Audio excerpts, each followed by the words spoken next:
Greetings from Chicagoland. You're listening to Munira's Musings, where your host Munira will showcase new guests each week to share exciting details about the journey to their niches. As we like to say, the riches are in the niches.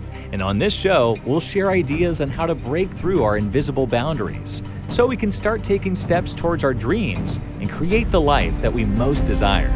If you're passionate about impacting lives, then this podcast will give you some great ideas and equip you with the tools to quickly grow your business. Okay, let's get started with today's show. Here's your host, Munira. Greetings from Chicagoland. This is Munira, the Niche Navigator, coming to you live with another episode of Munira's Musings. This is my first segment with a guest. We all know that we had done a lot of work on the Influence book, and we were bringing that segment to you every week. That has not stopped. We still have to do one session if you're listening. But we have our guest today, a very esteemed guest, Dr. Lotus Riché. Hi, Dr. Lotus. Welcome to Munira's Musings. Hello, and thank you for having me here. It's always a great opportunity to be in the midst with you. You are truly the niche navigator. Great to see you today. Thank you, Dr. Lotus. So the thing is, ladies and gentlemen, the niche navigator is somebody who is helping you figure out your niche, because that's part of your foundation. Your ideal client is the next step, and then marketing, right? And also, we use a different way to market. It's a little unique. It's a little different, where people are now becoming aware of it. But we are here with another guest. Now, Munira's Musings has always been primarily a show where we are trying to segment it otherwise, but we've always had guests who are always talking about their journey to their niche. Now, we all know we are gifted, we are unique, and we are always in search for that next opportunity. So how did Dr. Lotus become the igniter? So Dr. Lotus, tell us a little bit about yourself. Okay, well, I'm a little girl from Passaic, New Jersey. Went to Catholic grammar school, Catholic high school. My parents, Elijah and Mary, just awesome people. And they raised me to be self-sufficient. And what that means is to be able to take care of myself, whether it means changing a tire, changing oil. And my dad taught me how to change tires, changing filters, and even right down to tying my shoe. Because let's face it, we all are a product in some shape, form, or fashion of where we come from. So I came from great stock. And because I came from great stock, it helped me to be and do the things that I'm doing currently. I'm also prior military. I was in the Navy for about 8 years as an electrician. So that really catapulted me to being able to be a clinical engineer for Kodak, to go on to do great things working for large corporations like the University of Phoenix, QTS, and all of these amazing companies, even the Department of Defense. But the most important thing about me is my heart and my zeal to help others that are just experiencing what we call life along this journey, whether it's in their personal life. I'm a certified professional trainer, and I'm a certified first aid CPR suicide intervention trainer, and I train trainers all around the world. And this is where I connect with people in their personal lives and also in their business life, especially with my company, the Lotus Riché Ignites Corporation. We work with corporations just like yours, Munira, because you're the niche navigator, helping people to navigate. That's what we do. We help people to navigate through the foibles of business and help them to ignite and take flight in every area of their business life, whether it's writing a book, they need a book cover, they need editing, they need social media marketing and managing, or maybe they need business training. Maybe they need me to come into their business and say, hey, Dr. Lotus, we're having this problem. We can't retain people. I'm certified in the DISC assessment, and having a background as in psychology, having a psychology degree, a master's in business, I take these things and I mesh them together to better serve my clients. And so that's just a little bit about me in a nutshell, from Passaic, New Jersey, all the way to Japan and right back right around here to Washington, D.C. So that's a little bit of my journey. So that's amazing. Now you just told me before the show that you go and talk to schools. Yes. You are a suicide preventer, and you've been an electrician in the Navy. And thank you so much for the service. And you've done all of these things. What do you tell the students? Well, this past week, I was in Virginia. And one of the primary things before I ever go into a school, I find out from the leadership in the school and, of course, the principals, what does the school need? What are their pain points? And because of my background, I'm able to speak to a diverse array of topics. And one of the pain points in Virginia was that they didn't really have the courtesy and the respect where they were showing it to each other. So I did several segments. I taught about 3 to 4 classes, and I taught them, thank you, and you're welcome. Do you realize how often we don't even say thank you? Oftentimes, we don't even thank ourselves for the great deeds that we've done. And so this is really essential, because it really all starts with the way we think about what we're thinking about. And I talk about that in my book, Harnessing Your Thoughts, Take the Reins, Control Your Life and Win. It's a #1 international bestseller. And I give this over to the students. I was just in Tampa as well, speaking to, it was a group of varied schools that came, and I was a part of the Becoming the Best You dynamic. And we talked about becoming the best you. And again, after that, the next day I was about to fly out, and we got a call. Hey, can you all come over to our school? This was a different school, and speak to our 5th graders. And one of the things I shared with the 5th graders in Tampa and the 5th grade and the school in Richmond was that when I was teaching and working in Japan, I left Japan and went over to Korea, and I was welcomed into the schools, and I was teaching a program that the Red Cross had created called the Reconnection Program. And this program helps to reconnect our military personnel with their families, because let's face it, being prior military myself, I understand how it is to be overseas or away from your family.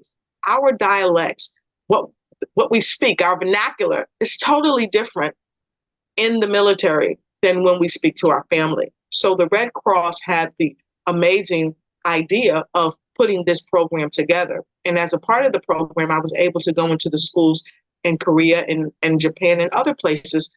And one of the things that the students told me, they said, Miss Lotus, my mom and dad don't listen to me. And I was able to share that in the schools that I went to. And I asked them, are you facing that? How can I help you today? Because I want to hear your story. I want to know. And that's one of the biggest things, Munira, that our children are facing today. Many of them feel that they're not heard. And so because we can't hear them, sometimes we lean to that old cliche that children are to be seen and not heard. If we don't hear what they're saying, then we can't understand what their needs are. We can't understand what's working right in their lives and what's failing miserably. And so I make it a point to make sure I'm hearing them. I share with them, I want to hear them, and I am hearing them, and I am listening. And then we take that from our listening, then we can meet the need. And we can also pair them with the resources that they need to overcome. Case in point, I went to a school in Kansas, Topeka, and we were on the stage, and there was one particular speaker. She spoke about the hardships of her life, and it was absolutely phenomenal. But after that, I was asked to speak to the principal, because I'm going to be doing some suicide intervention for the teachers there at that school and for the students eventually. But a young lady came up to the principal and he engaged her, and he said, could you just go and talk with this person and have her? And I immediately said, one moment. I know this person that was on the stage personally. Would you like to meet her? She said yes, because her story moved me. I just want to give her a hug. So we went down and I introduced her, and she was the young lady she wanted to speak to was actually engaged in the conversation. So we waited. And then after she got finished, she engaged this student, changed the student's life forever. Why? Because I was able to hear the need and then took action, and then they connected. And then that person is connecting with that person's parents to help them. It does take more than a village to help raise children. And so those You are some are things that I do. No, that's so amazing because, so many times, like when I was growing up, I was that person who was, you are to be seen and not heard, Yes, be quiet. My mom died when I was 12, but my mom had trained me so well that all I did, I could see her eye movements and I knew exactly what she wanted.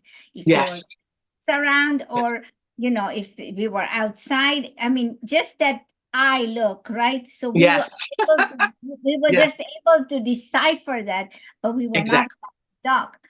But now, as I think there is more need because there's isolation, a lot of isolation. exactly.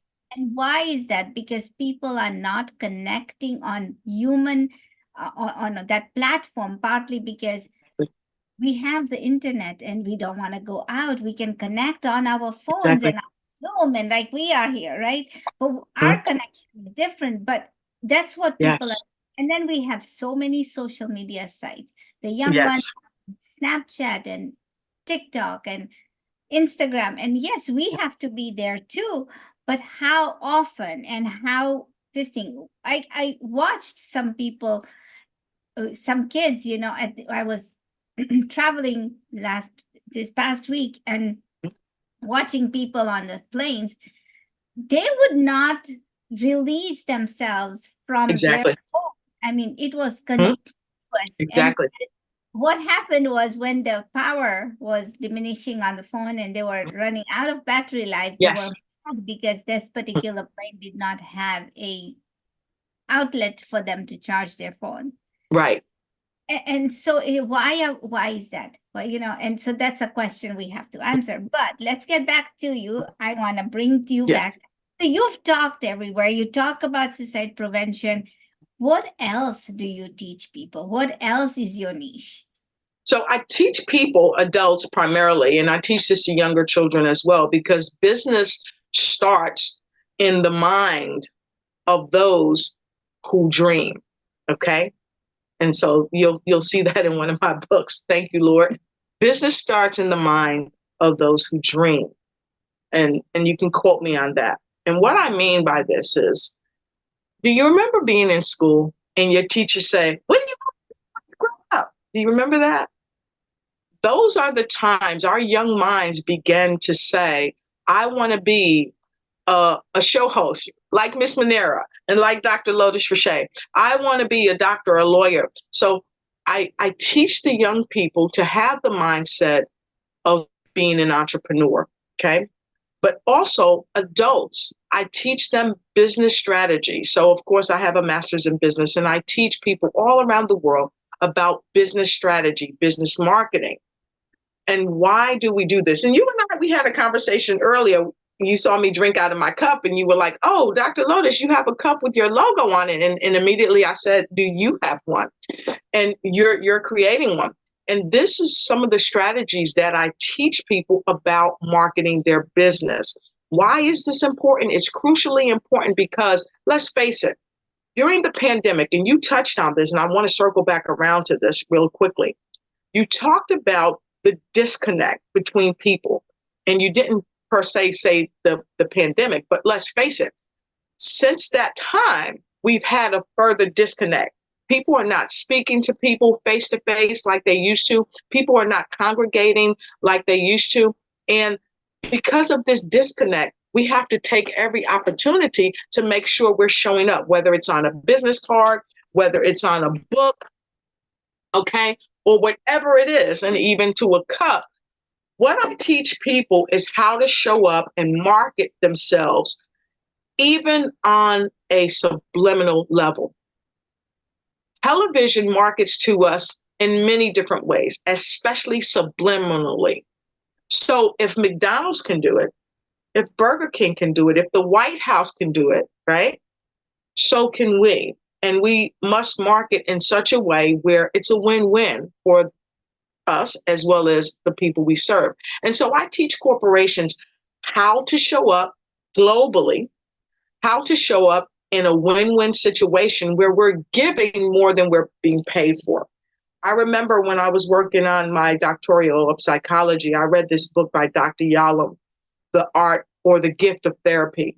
Dr. Yalom said we should always give more than we're paid for, basically. Okay. That's the truth, right? That's the truth. Yes. The foundation of giving. Yes. And it is in giving, even the books, the Holy Book says it. It is in giving that we receive, right? Exactly. And and Dr. Yalom also said, when you have a patient, don't take your patient to where you're not willing to go. So that means we have to set positive boundaries. But I translated this in the business sense as well, because I don't want to take a client down a road where it's not going to have a positive return on investment, a ROI, okay? A return on investment. So when I'm working with corporations all around the world, we bring them in and we sit down and we do an assessment on who they are, what their intention is, how they want to show up and how they want to serve the world, and what are their expectations for themselves. Because again, we have to give more than we're paid for. And when we give more than we're paid for, it's unequivocal that the universe, the laws, the powers that be will return unto us more than 100-fold. Yet it all starts with the mindset and our intention thereof. You know, you have touched the basis of coaching, right? That is the perfect foundation, because any idea is born twice, right? Any idea. For entrepreneurs out there who are still on the sidelines. And I created this show partly because I saw so many people with a wish list. They had a dream and they had a wish list, but they never took action, right? So if you listen to all of these stories, everything. Now, Dr. Lotus is successful. I'm sure she has her fears and she is procrastinated. Of course, you have. Of course. And there were times when you had what if, right? So yes. What if, why, what if, but why not you, right? Why me? Why not you? But that's the questions that we always have. And all these entrepreneurs standing on the sidelines are thinking, should I or should I not do it? Well, I'm thinking, just jump in the pool. The water is fine. It's cold in the beginning, but you will be acclimated to it. So you just touched that amazing foundation of it, where it's the basis of all business. Everybody wants to become an entrepreneur. There's so many businesses out there, but you don't have to start from scratch, because there are people out there who can help you get going. Yes, of course. There is stories, this plethora of knowledge. And like I said, everything is created twice. One in your idea, the table you have, the computer we are using, the mic we are using right now, everything was created twice. One as an idea, and then one as a, as a created a gift that was created and given to the people. So so create the moment, seize the moment. That's what they say when people graduate. You've graduated, jump in the pool. That's all I say. Dr. You've traveled the world. Which one was the worst place that you went to, and what was to bring the factor of fear and procrastination into that? What was something that really was upsetting to you, and then you thought, I could learn from this? I was molested as a 6-year-old child. My parents were at work. I was at the babysitter's house, and the babysitter had a medical appointment, and she left her grandson there. And worst experience of my life. It muted me for about 15 years. And in my book, The Opportunity to Transcend a Miss Crisis I did with Miss Roseanne and Alina Exeni. That was the first time I talked about my story. And during that time as a child, again, I say we are a representation of our parents. My parents taught me love. My parents taught me forgiveness. And somehow I was able to thrive and overcome because I thought that if this young kid was doing this to me, someone had to do it to him. And so I made his pain greater than my pain so that I could deal with my pain through forgiveness. And so that's one of the worst places that I've ever been as a child. One of the worst places I've ever been as an adult is facing the fact that I had carried this burden for 15 years. But when I wrote my book, it helped to free me.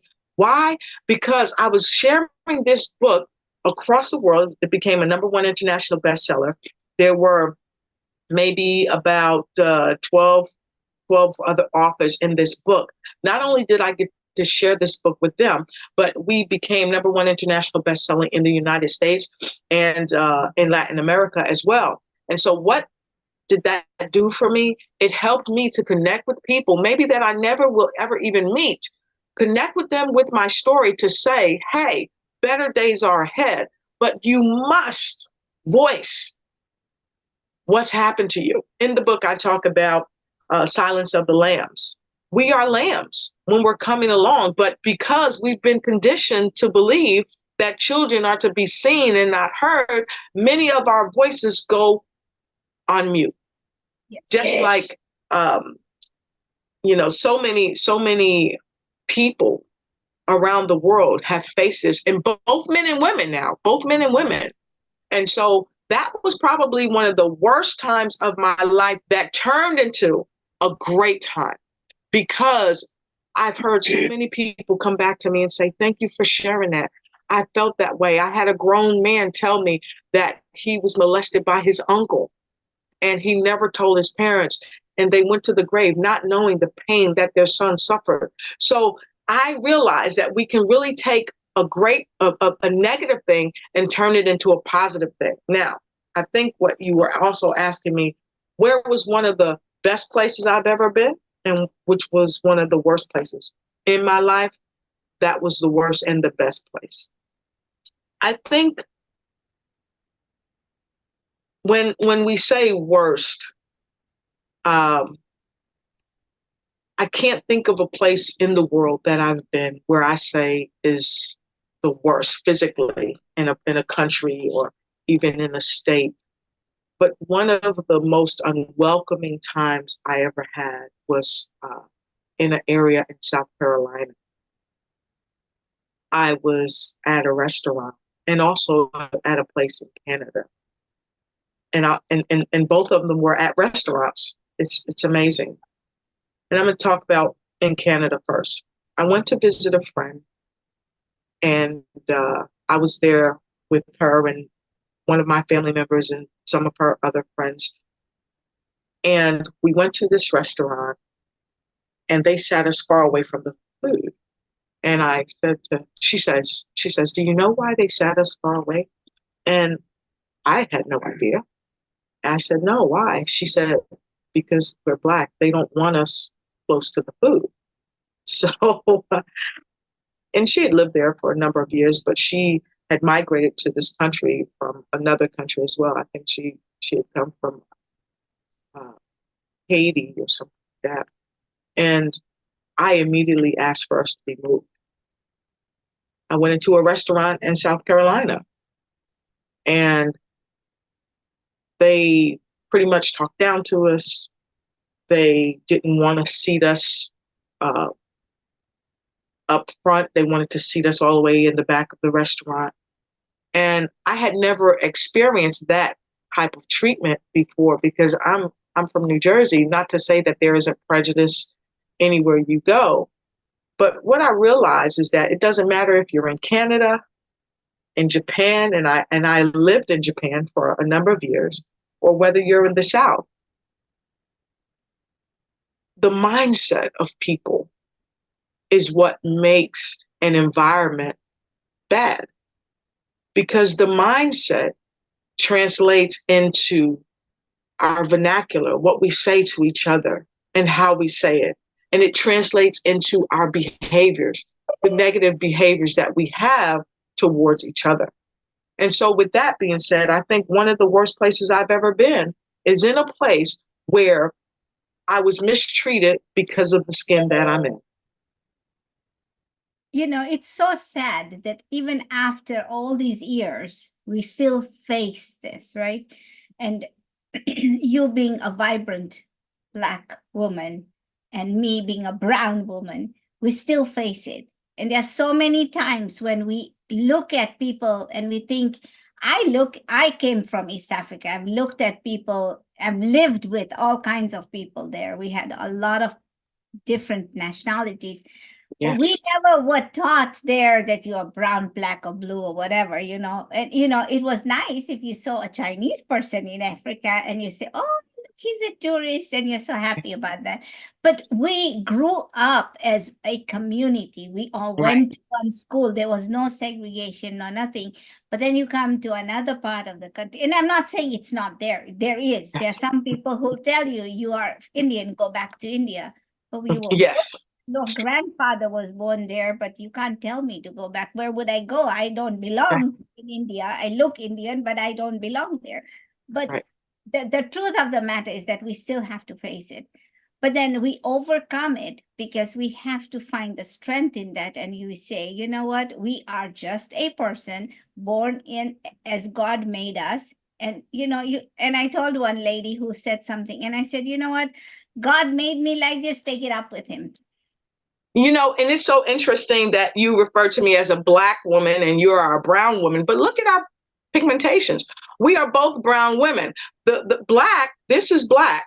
Right. This isn't my color. But that is what we have been conditioned to utilize, that color, to assess that to who we are. I don't even call myself anymore an African American or a Black American. I am an American.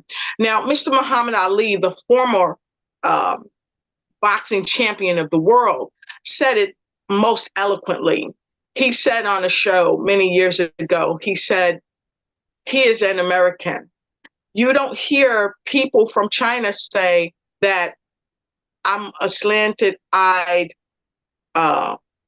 Chinese person. They don't say that because that's not the truth. They are from China, so therefore they are Chinese. Italians are from Italy, so they are Italian. Puerto Rico, Puerto Ricans.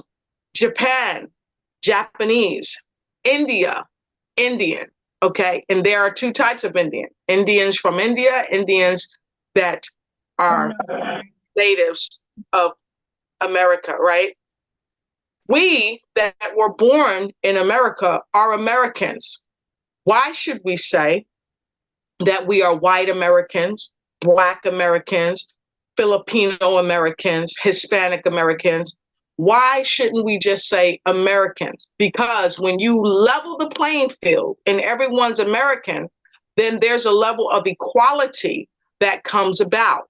Yet when you assess that you are a Black American, let's face it, historically, Blacks in this country have not been treated fairly, okay? And therefore, when we say a white American and a Black American, in our minds, again, going back to what we think about, in our minds, all of the racism, all of the things that Black people are considered, right? Black people, I'm not Black, I'm a woman who is a melanated woman, okay? Because this is Black, okay? But all of the things that we've been taught, that we've been groomed to believe, they come up in our mindset, and then what we say and how we behave comes out. All because we said the word Black. All because we said the word white. So I teach people in business to do business with business people, to do business across the globe, Why do I do that? Because when you begin to engage with people across the globe, you see things differently. I lived in Japan for a number of years. I saw things differently. I met people from other places in the world, and it made me realize that just because there's a stereotype about people does not make it so of that person. Okay? If you can divide the people, then you can keep them weak. Together we are strong, divided we are weak. So this is what I share with people that I train and that I do business with and that I teach in business strategy. Look at people as people.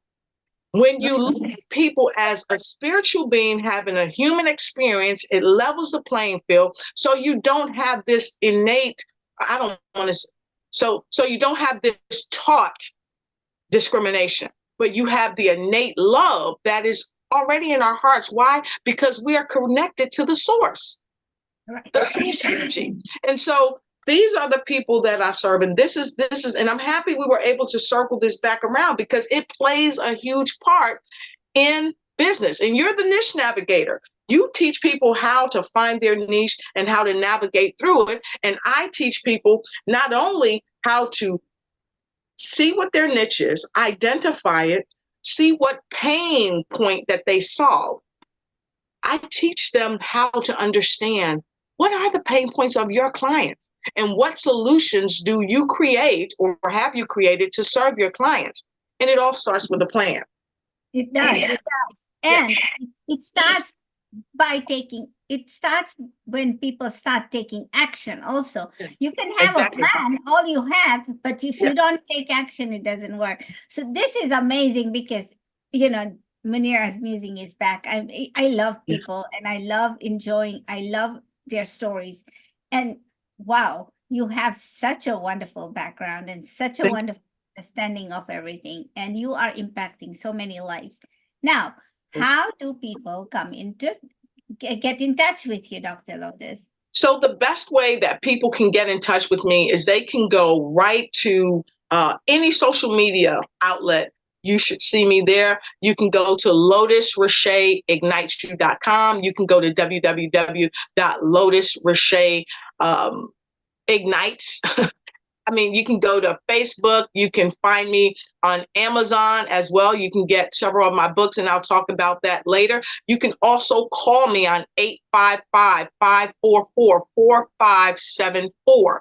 You could reach out to us by email at lotusricheignites.com. Again, that's lotusricheignites.com. You can go there and definitely check me out on Facebook, check me out on LinkedIn. Definitely go to YouTube and look at a lot of my shows. We didn't talk about that, but I am a show host. I'm the host of the Lotus Riché Ignite Show. News you can use, Bring Who You Are, and Books to Boom Your Business. And speaking of books, this is one of the books that I have. This is a planner. And one of the reasons, Ms. Munira, that I'm bringing this planner up is when I work with people on their businesses, one of the first things that I help them do is to plan and then execute. I say note takers are money makers, but you can't make any money if you don't take no notes. If you don't take no notes, you can't execute. And you said that. I love that you said that. We have to execute, execute, execute. So with my planner, this helps people to plan their work and work their plan and execute. And then I want to share this with folks because I want to give something away to your folks. So here, let me give this. It's without question that we all have businesses. And so I want to give one of my business magazines away to your guests. So if you have a guest that contacts you that says that they want one of my business magazines or even my book, Harnessing Your Thoughts, Take the Reins, Control Your Life and Win, I'll be happy to share that with them. And I think you have my links for my Amazon book for the planner. You also have the link for the Harness Your Thoughts, Take the Reins, Control Your Life and Win book. And I'd be delighted to share my book with one of your audience members. And if you send me the one of your guests. Let's do the person that makes the most comments. How about that? The person that makes the most comments, we're going to gift them my Harnessing Your Thoughts, Take the Reins, Control Your Life and Win book. And then we're going to bring them to the show after they've read the book so that we can discuss what they saw on your show that made them realize that they had to harness their thoughts so that they can take the reins of, if it's their personal life, if it's their business, if it's their relationships with others. We're going to talk to them about what resonated with them today here on the show. And definitely, we want to have you come on when they come on and talk about how they are harnessing their thoughts so that they can take the reins and control their life. That is so amazing. So, ladies and gentlemen, if you are listening, you have to make the comments. Make the comments. You know what? This is a race, if you will, because I've watched Dr. Lotus for a few years. We've connected and disconnected, and she's busy and I'm busy. But we decided this year, and you know what? March is the month of the women. So us have to get together. I'm not excluding the men, but you know what? Right. The women have to get together and do this. Now, if you are in the audience and you're listening, go ahead and make sure that you are listening and making the comments, because the more comments that you make, tell us what you've learned, tell us what was the best part of it. Anything, if you didn't like something, tell us that too, because then we can learn from our mistakes. And if you like our show, go ahead and tell everybody, share the links, and subscribe to our channels. And we'll see you next week with another guest. Thank you, Dr. Lotus. Very, very pleasurable to see you. Thank you. And it was an honor to talk to you. Always a pleasure to be with you. And I thank you for having me here. And to you, all of our viewers around the world, we thank you for being a part of Munira's Muse. We appreciate you. And don't forget to follow me on the Lotus Riché Ignite channel. Thank you. Thanks for listening to another episode of Munira's Musings. We hope that you found today's conversation inspiring and useful so that you can continue making progress towards mastering your own niche. Please tune in next week for another episode, and in the meantime, you can follow us on social media at Munira's Musings on Facebook and leave us a review wherever you're listening to podcasts. Thanks again, and we'll see you next time.